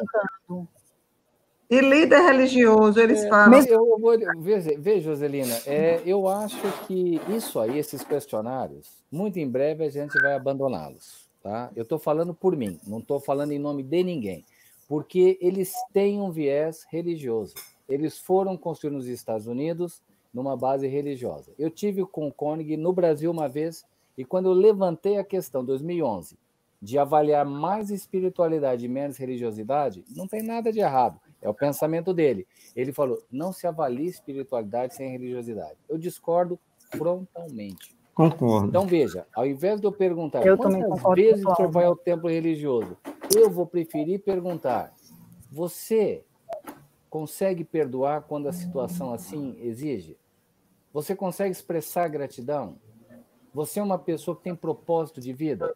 Isso interfere na vida do mundo inteiro, inclusive na nossa, nós que estamos aqui. Então, eu acho que entrar dentro dessa seara, religião, absolutamente, eu acho que é uma área que não vai dar muito certo dentro da ciência. Nunca deu. E da religiosidade, eu temo que a gente fique reducionista.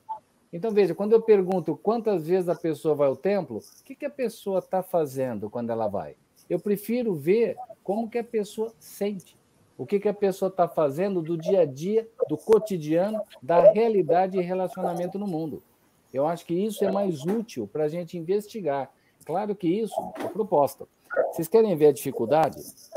Vamos supor que nós consigamos, né, avaliar bem que perdão está documentado, eu só estou colocando em hipótese, que é o preditor mais importante associado com infarto agudo do miocárdio.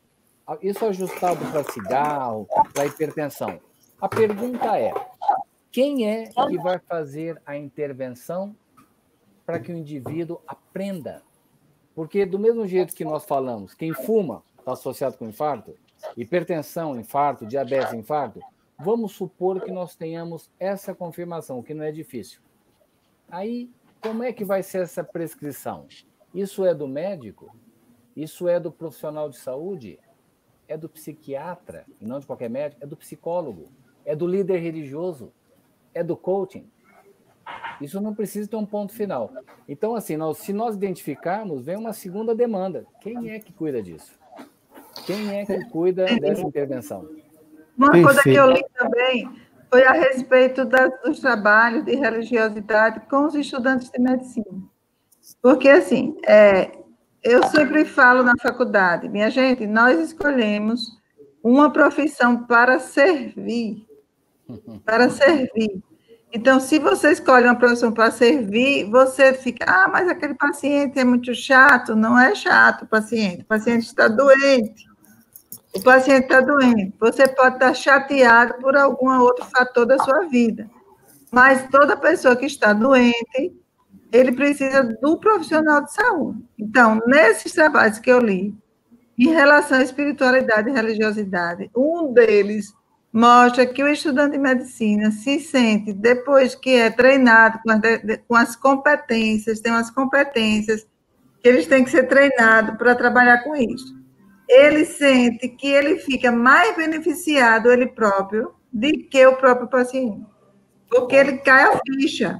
Onde é que ele entrou? Onde é que ele se meteu, na verdade, né? Porque vai passar o resto da vida servindo. Pois é. Até os 60, depois de 60, você perde a paciência. Joselina, e aí eu queria pegar um gancho nesse caminho seu, que é a questão do preparo do profissional. Se esse estudante ele está sendo preparado, certamente é aquilo que eu digo sempre quando chega no dia 18 de outubro, que é o dia do médico, eu digo que nós não somos seres humanos melhores porque somos médicos, mas certamente seremos médicos melhores se nós formos mais humanos. Então, isso é a grande realidade do que a gente precisa, talvez, transpor para a humanidade, para as pessoas lá fora.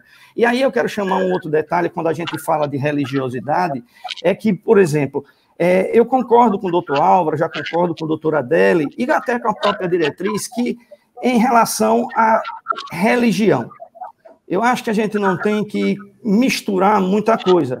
Mesmo que a gente aceite, mesmo que eu aceite, que o indivíduo que estiver mais próximo da religião, esse indivíduo será mais fácil dele ter espiritualidade. Mas aí vem um viés muito grande. É a questão de se ele está sendo acolhido pela religião. Porque se ele não tiver, dificilmente ele vai chegar à espiritualidade.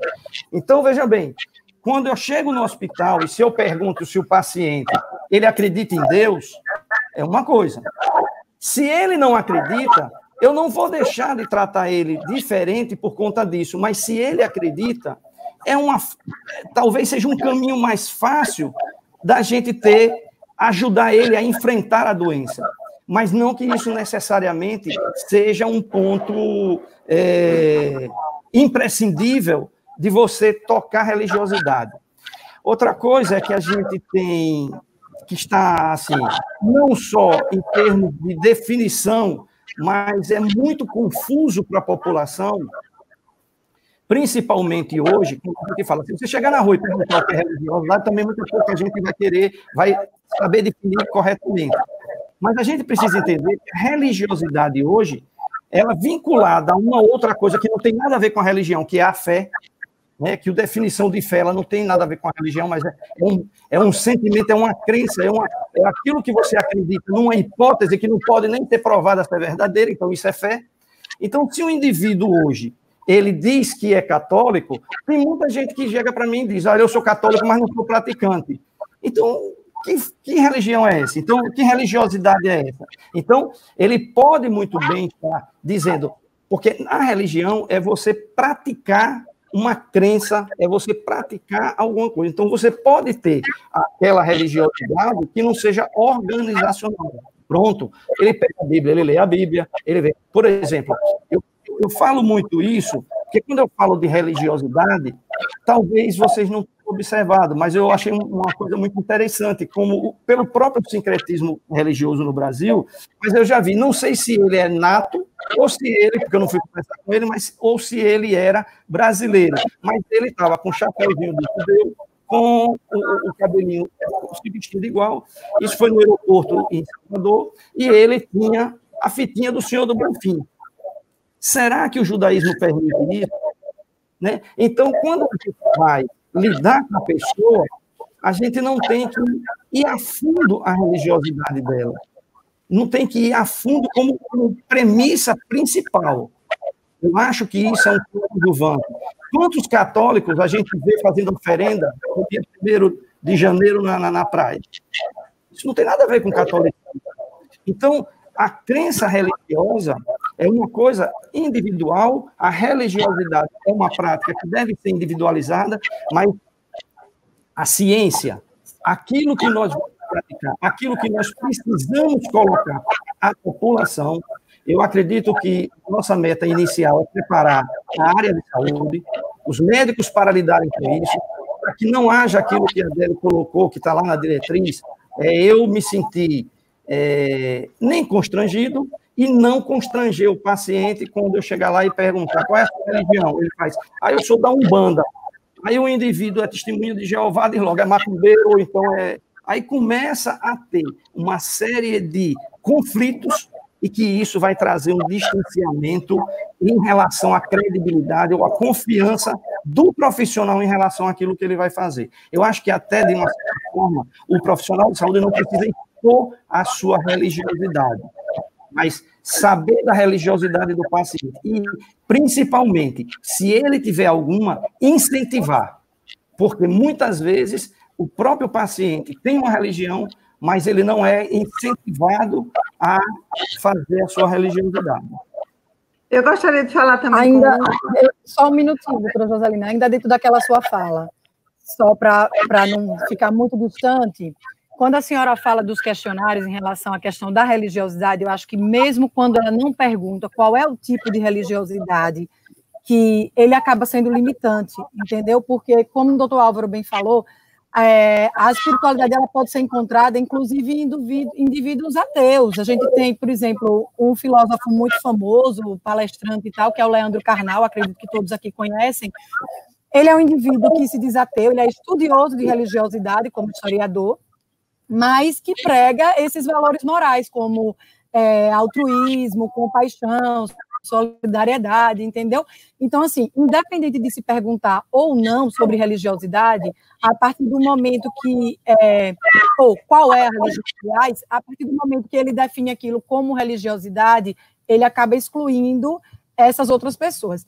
E a espiritualidade, o doutor Álvaro também falou na última fala dele sobre coaching, eu acabei me lembrando aqui, para se ter noção de como essa questão da espiritualidade é uma coisa assim, bastante heterogênea, é um conceito muito heterogêneo e que vem sendo difundido, inclusive sobre como se aprender a espiritualidade. Existe um conceito hoje bem novo, como já se falou há alguns anos, de inteligência emocional, hoje vem sendo divulgado inteligência espiritual. Não sei se o doutor Álvaro já ouviu falar, mas, assim, existem coaches que fazem treinamentos para inteligência espiritual, e isso vem sendo utilizado até como competência para liderança em empresas, em líderes, né, em desenvolvedores. Tem livros, inúmeros livros, você colocar inúmeros livros sobre inteligência espiritual. Você levantou uma coisa que se fala assim, bom, essa área, a parte positiva, está sendo discutido. A parte potencialmente complicadora é nós irmos para uma confusão porque nós não estamos sabendo o que nós estamos medindo. Então, nós, enquanto médicos, e dentro da medicina, nós temos uma veia também da pesquisa, o que eu tenho falado e tenho já justificado na minha fala é que nós temos que procurar a confirmação científica. O que não é da confirmação científica não é da nossa área. Tem outras pessoas se ocupando disso, falando sem evidência e acaba conduzindo a massa porque tem um magnetismo, sabe falar. Não é essa a nossa praia. A nossa situação é o que eu posso comprovar. E se alguém com pensamento reducionista falar, mas isso não é possível. Veja, se o método, vou repetir o que eu falei, se o método não é apropriado, não é para não medir, é para pensar num outro instrumento, para continuar medindo. Então, a nossa função dentro da saúde e doença, nós não praticamos a cardiologia por meio de diretrizes que têm baseado estudos clínicos ou epidemiológicos para fundamentar a nossa conduta com o paciente. Então, por que nós não buscaríamos isso também? Se alguém disser, mas será que eu preciso de dados científicos para falar de espiritualidade? Dentro da nossa área, para falar como uma recomendação, precisamos sim. Agora, se o indivíduo fala, mas eu para explicar isso eu não preciso de dado científico, é uma vertente. Mas a vertente que a gente está discutindo dentro da cardiologia, dentro do GENCA, com publicações, eu preciso verificar. Agora, se o indivíduo falar, eu não preciso de dados para minha fé, eu concordo. Se o indivíduo tem uma determinada fé e não precisa da ciência, está tudo certo. Eu só acho que para a gente mergulhar nesse tema, nós temos que ter métrica para não ficar simplesmente sugerindo ou levado pelo encanto que muitas vezes é colocado. Então, eu defendo a ideia, sim, da gente investigar. Por que não? Por que não? E, sabe, Adélio, você fez um comentário do ateísmo. O ateísmo é uma religião, sabia? Guardem e repliquem isso. Por quê? Tem pessoas que acreditam piamente por causa da religião e não precisam da ciência. Ok, entendo. E tem pessoas que não acreditam sem dados. É outra vertente da religião. O ateu é um religioso. É um outro tipo de fé também. É claro, porque ele tem certeza sem dados. Ele não acredita sem dados. É uma vertente da religião também. O que a pessoa tem que dizer é o seguinte, eu não sei, eu gostaria de ser convencido, mas não seja preguiçoso, né? Você quer ser convencido? Vai ler, vai procurar alguém que possa te falar. Então, assim, querer ser convencido é uma postura justa, é honesta. Fala, olha, eu aguardo para ser convencido, mas simplesmente ser taxativo, sim ou não, sem dados, o mundo atual não pede isso, né? Ele pede que a gente tente entender o que é que está por trás do fenômeno que está sendo observado. esse é um assunto que eu sabia que ia ser bastante, vamos dizer assim, apreciado. Por mim, eu ficaria aqui até amanhã de manhã, se não for do inconveniente de vocês. Mas eu gostaria de deixar, de fazer só mais uma pergunta, que Joselina, Adele e o professor Álvaro também podem responder, que é a respeito de uma técnica que foi incorporada já, inclusive pelo Ministério da Saúde, desde 2017, que não está diretamente ligada a uma religião, que é a aplicação do passe magnético, que é o Reiki. Que isso, lá no chinês, lá os orientais, eles têm essa prática como uma transfusão de energia para melhorar a essência do sentimento das pessoas que estão depressivas, que estão angustiadas. Então, isso, houve alguns trabalhos e foi implementado, né, para o Hospital do SUS, não como obrigação, mas por aqueles que quisessem aderir, mas foi liberado pelo Ministério da Saúde, e eu gostaria de ouvir a opinião de vocês, das apresentações. Por favor, deixa Adele, Joselina primeiro. Então, eu não tenho muitos dados a respeito de reiki, de prece intercessora, certo? Já vi alguns estudos assim por cima, falando, né? A gente não está aqui para discutir acreditar ou não acreditar, pessoalmente. Eu, pessoalmente, o Hospital Universitário da UFES, daqui de Sergipe, tem uma enfermeira que faz práticas de reiki. Eu já me submeti às práticas de reiki, vou estar dando aqui a minha opinião pessoal, né? Acredito que tem uma questão energética, a gente não sabe se é placebo, se é nocebo, eu não posso falar a respeito disso, mas eu não me aprofundei nesses estudos ainda de prece intercessora, de aplicação de reiki, de magnetismo. Eu não sei se o doutor Álvaro, como tem um background muito maior que o meu, se teria algum conhecimento a respeito desses estudos. Né? Agora, assim, aquela discussão que já foi feita, principalmente para o SUS, é de disponibilizar ou não essas práticas sem ainda ter uma evidência científica muito forte, porque a gente sabe como é a questão dos recursos financeiros para o SUS, né? Então, assim, a questão dos medicamentos, da liberação de cirurgias, de outras coisas, então, isso é uma discussão que eu acho que a gente tem que trazer realmente, porque nesse ponto eu acho que a questão financeira entra muito, né, de se fazer medicina baseada em evidências e de quando a gente pode trazer algum questionamento ou algum tipo de intervenção que ainda não tenha um embasamento tão forte. Bom, eu li alguns trabalhos em relação à intervenção de orações de outras pessoas direcionada ao paciente doente. Eu li. E todos os trabalhos são conclusivos, de forma que não fizeram efeito para a evolução e para o desfecho dos pacientes. Isso eu li. Agora, dessa outra técnica, não. Eu gostaria só de dar uma encerrada aqui, porque a Úrsula está aí também, é professora da UNIT, a Adele vai ser professora, né? E nós temos agora uma realidade que são os cotistas, né? Nós temos os cotistas nas universidades federais, e nós temos em Lagarto e temos aqui em Aracaju. Então, em Lagarto eu já procurei saber com a professora Adriana, né? Então eles têm um trabalho de agregar, de acolher, e tem inclusive uma disciplina chamada Felicidade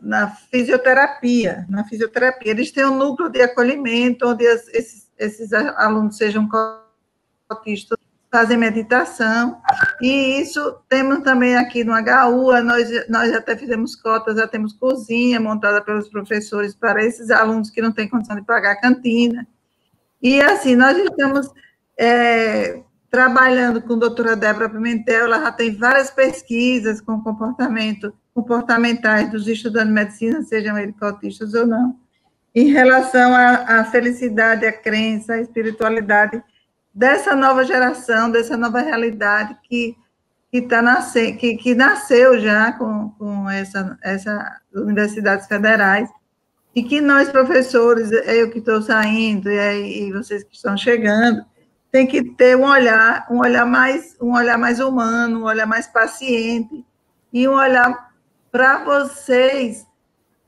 observarem que a espiritualidade dessas pessoas que vêm de uma origem mais simples, elas são espiritualidades interessantíssimas, né? E elas conseguem ensinar ao pessoal não cotista e vice-versa, de forma que eu tenho observado que, se a gente quiser fazer trabalho científico em relação a isso, é uma vasta população que pode dar bons resultados científicos. Então, assim, eu deixo a minha mensagem assim, de confirmar assim, cientificamente que essa nova geração tem muito a prestar de serviço para a humanidade aí vindoura. Essa nova geração vindoura. Muito bom comentário mesmo, Joselina.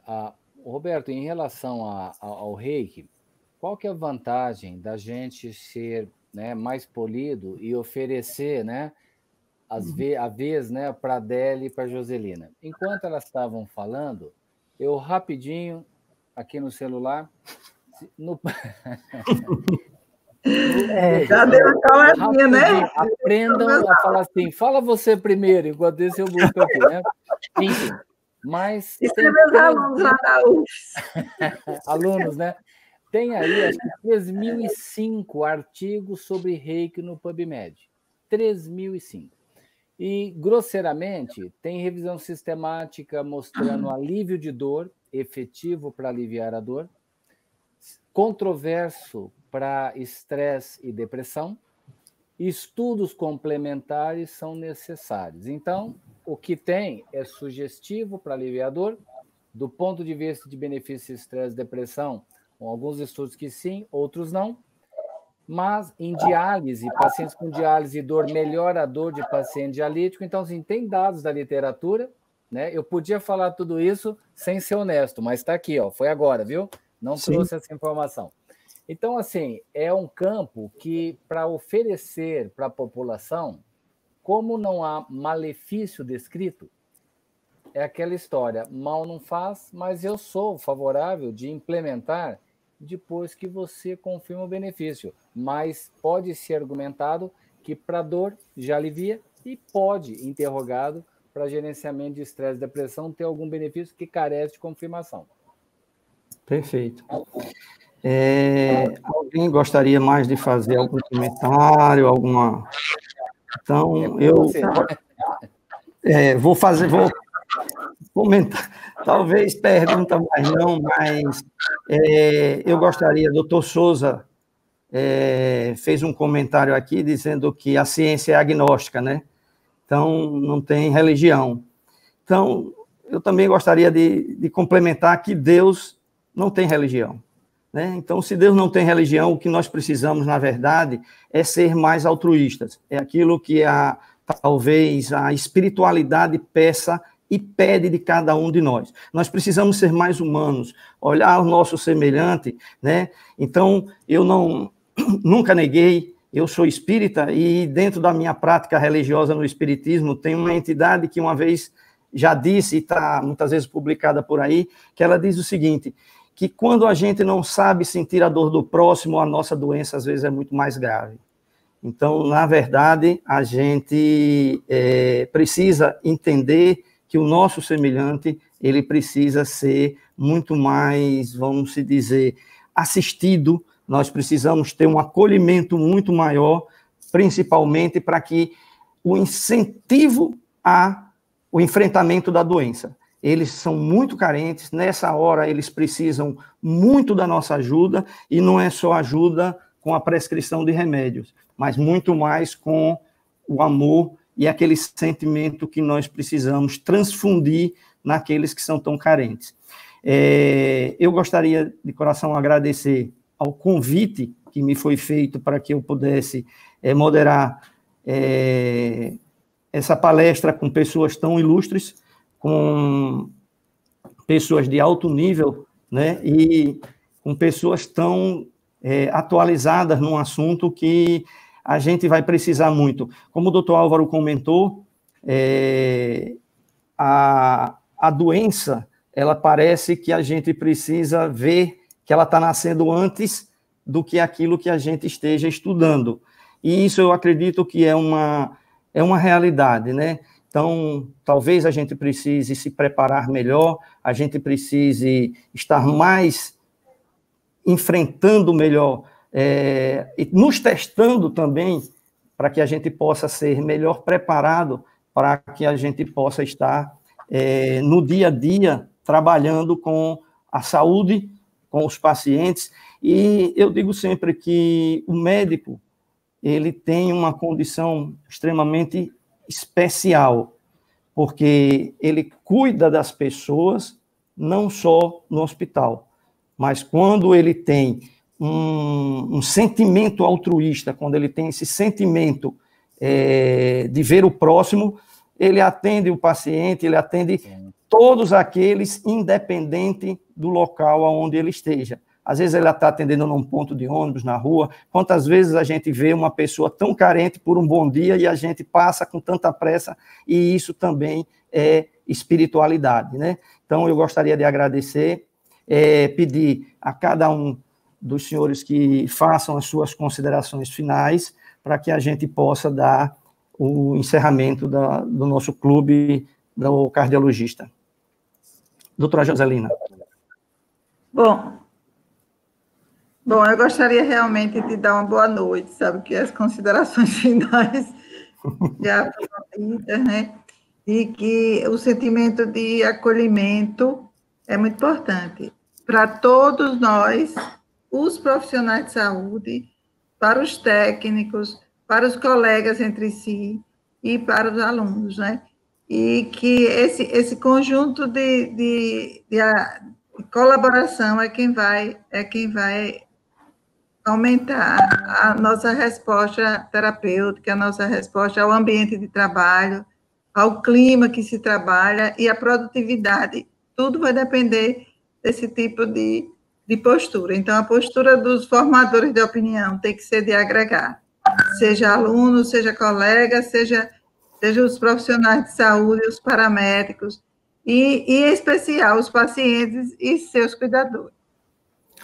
Doutora Adele, não foi proposital, porque a aula começou com o doutor Álvaro, a doutora Adele, a doutora Joselina, eu fiz o caminho inverso. Então, doutora Adele, só mudou você a posição. Então,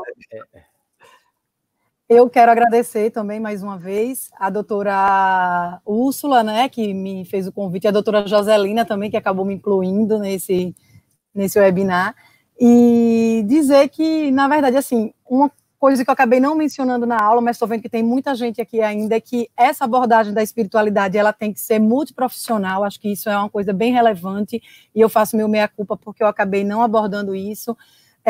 Psicólogo, enfermeiro, todo mundo pode começar a fazer essa triagem, né, e esse rastreamento da espiritualidade dos pacientes, certo?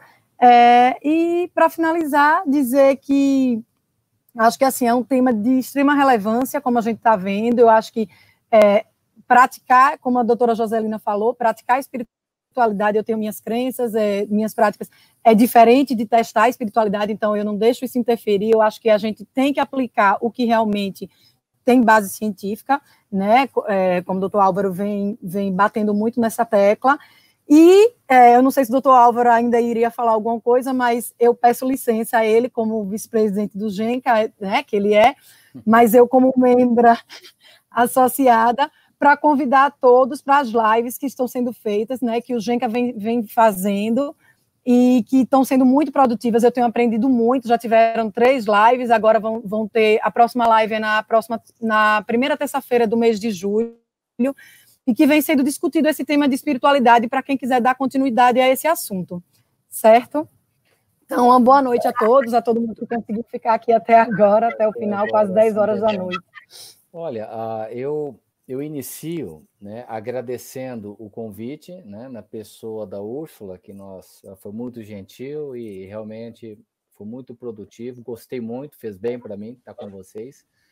né? Agradeço a presença da Joselina, da Adele, do Roberto, foi uma interação muito boa. Certamente, esse compartilhamento de conhecimento, nós saímos diferentes aqui, um aprendendo com o outro, com certeza. A minha leitura é que cada vez mais deve ser ensinado dentro das universidades, né? Parabéns para vocês que já estão envolvidos. Aqui em São Paulo tem universidade que tem, outra não tem, mas é gradativo isso, porque a demanda é do aluno. Mesmo que a universidade não quer, os alunos começam, né, a se juntar, montam uma liga, e isso acaba gerando uma disciplina. Então, temos que apostar no médico jovem para que ele conheça isso. Segundo, temos que divulgar dentro dos nossos congressos para que todo mundo, né, possa aprender. Não é só tratar hipertensão e dislipidemia, mas o indivíduo tem que entender também sobre espiritualidade. Quando eu falo isso, eu chamo a atenção, e a Adele, que é membro do GENCA, eu já fui presidente ou como vice-presidente atualmente, as definições são fundamentais, porque tem muita confusão. Tem muita confusão. Quando você fala espiritualidade, até no consultório, eu pergunto assim para os pacientes de maneira aberta, inicialmente.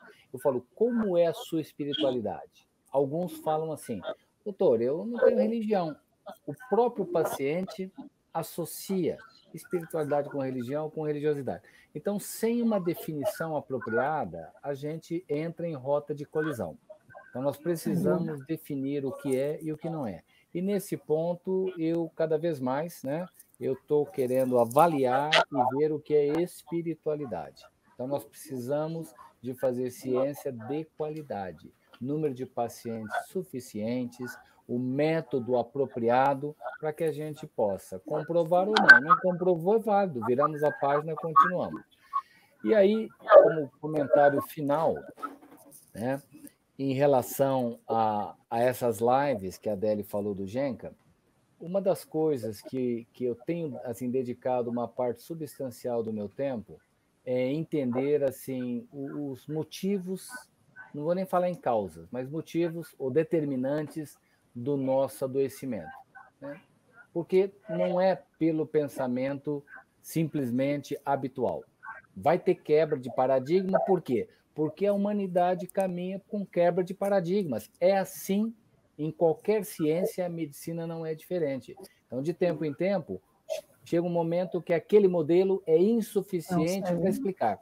E onde que eu vejo a medicina? Vamos entender adoecimento. Todos nós somos surpreendidos com casos, do ponto de vista de evolução, que contrariam o nosso pensamento vigente. É porque segue uma outra via. Então, tudo aquilo que a gente não entende, e quem trabalha com doença coronária, muitas vezes usa, ou às vezes ouve, um adjetivo que eu acho altamente inapropriado, que fala assim, doença coronária traiçoeira. Ora, é claro que tem um mecanismo atrás, só que nós não estamos entendendo qual é o mecanismo. Então, nós preferimos falar que é traiçoeira. O que é isso, né? Então, nós precisamos, talvez, né, entender qual que é o novo modelo que explica melhor o nosso adoecimento e onde eu acho que a gente tem que insistir.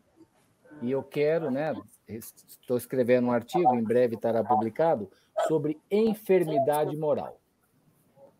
Por que enfermidade moral? Se a gente mostra que sentimentos de enfrentamento ruim estão associados com adoecimento, e sentimentos de enfrentamento positivo se associam com menor adoecimento, então algo que se associa com o adoecimento é uma enfermidade.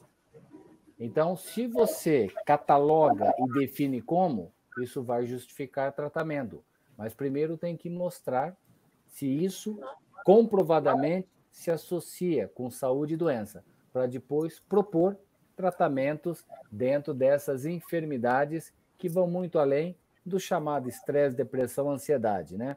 Você veja, um indivíduo, ninguém fala, mas vamos supor que a questão do perdão, ou falta de perdão, evolua. O indivíduo que tem dificuldade para perdoar, ele vai ter que ser visto como enfermo e vai precisar de atenção nesse aspecto. O indivíduo egoísta, se isso mostrar por meio de uma avaliação, vai merecer intervenção. Então, talvez a gente vá caminhar por uma outra área muito em breve.